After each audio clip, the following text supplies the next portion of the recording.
नमस्कार मंडळी, काय म्हणताय? सो हे जेव्हा मी हा ट्रायपॉड लावत होते तर माझ्या लक्षात आलं की तिथे ना एक तो स्टीलचा डबा आहे.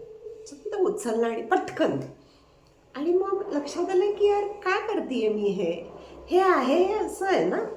म्हणजे ठेवलाय डबा तो ठेवलाय डबा, तो कोणाला तरी द्यायचा आहे, तो राहिलाय, पण राहू दे ना, काय फरक पडतो.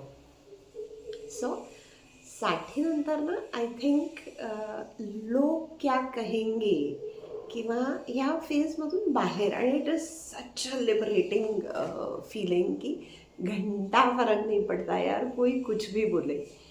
मला असे कपडे घालायचे आहेत, मी असे कपडे घालू शकते. मला नवीन काहीतरी शिकायचं आहे, मी शिकू शकते. There is so much time on hand, and if you are fit there is so much energy. So use it, do enjoy your life. जे काय करायचं आहे ना, जाऊ दे ती शेजारीन काय म्हणेल, ते नातेवाईक काय बोलतील, it really doesn't matter. Just pick up, you want to go for a hike, go for a solo ride.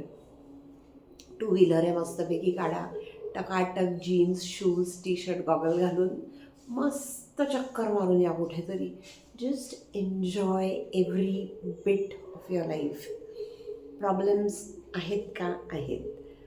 कटकटी आहेत का? आहेत. ते कायम असणारे. Boss, do what you want to do it right now. काय वाटतं तुम्हाला? Keep talking.